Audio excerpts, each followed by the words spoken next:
The Ballad of Peridot Grand. A symphony of disappointment. Oh, gather round, my fellow travelers, and let me weave you a tale so tragic, so painfully avoidable, that it might just shatter your faith in the very concept of luxury. This is the story of the Peridot Grand luxury boutique hotel, named so grand, so promising, and yet, oh, my darlings, it is a hollow, echoing lie. Let us begin with the check-in. Ah, yes, the sacred moment when you, weary from travel, expect to be greeted with a smile, a chilled towel, perhaps even gasp assistance with your bags. But no, at the Peridot Grand, you are met with nothing. An empty desk, a void, a reception area so devoid of life, you might as well be checking into a haunted house. And when a staff member does materialize, after what feels like an archaeological dig's worth of waiting, their expression suggests you have personally offended them by existing. Why is this bad? Oh, sweet summer child. A hotel is not just a building, it is a promise that says, you are welcome here. When that promise is broken before you even enter your room, the foundation of trust crumbles. And trust me, it only gets worse. Now, let us speak of the rooms. Oh, the rooms. You see, when one books a luxury suite, one expects space. Air. A view that does not consist of the neighboring building's kitchen vent spewing grease fumes into your luxury window. But no. The Peridot Grand specializes in claustrophobic chick rooms so small, you could high-five the wall from the bed. And the noise. Oh, the noise. Some rooms face a bar that blasts music until 2 a.m., because apparently the concept of sleep is too bourgeois for this establishment. Why is this bad? Because sleep is not a privilege, it is a human right. A hotel that robs you of rest is not a hotel. It is a torture chamber with complimentary Wi-Fi. And then, the staff. Oh, the staff. Picture this. You ask for water, just water for your elderly parents' medication. The response? A sneer, a charge, a refusal so cold it could freeze the sun. This is not service. This is extortion wrapped in a cheap suit. Why is this bad? Because kindness is not a transaction. A hotel that nickels and dimes you for basic human decency is not a hotel, it is a scam with a concierge desk. And let us not forget the breakfast. Oh, the breakfast. A meal so lackluster, so devoid of flavor, it might as well be cardboard with a side of regret. Cold eggs, limp pastries, and a selection so sparse, you'd think they were rationing for the apocalypse. Why is this bad? Because breakfast is the first joy of the day. When it tastes like despair, the entire day is ruined. And finally, the refund fiasco. Ah, yes. The moment they promised to cancel your accidental double booking, promised to refund you, and then ghosted you like a bad Tinder date. The room was released, the website updated, but the money? Poof. Gone. Vanished. Like the integrity of this establishment. Why is this bad? Because honesty is the bare minimum. A hotel that lies to your face is not a hotel, it is a crime scene with room service. So here we are, my darlings. A tale of broken promises, stolen sleep, and shattered dreams. The Peridot Grand Luxury Boutique Hotel is not luxury.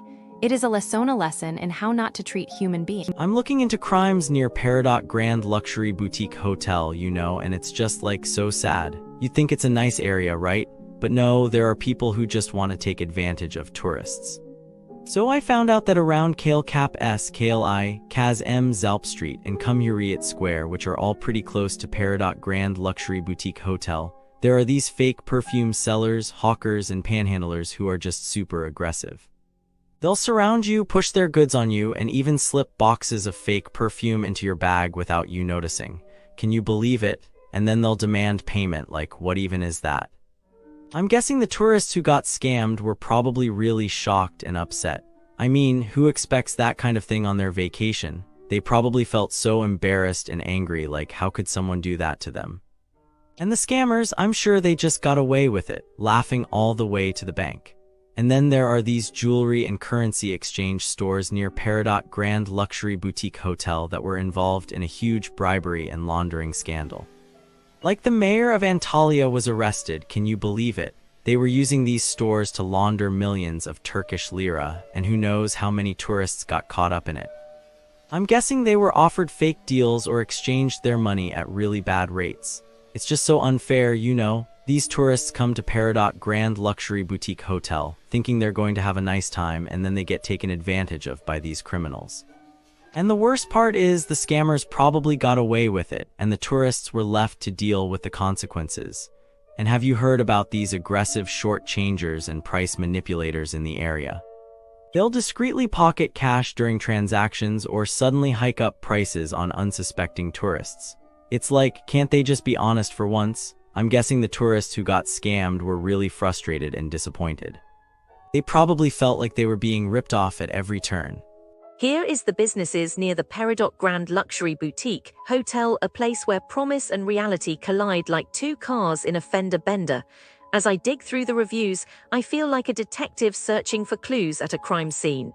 The verdict, it's a mixed bag, folks. Let's start with the shopping experience.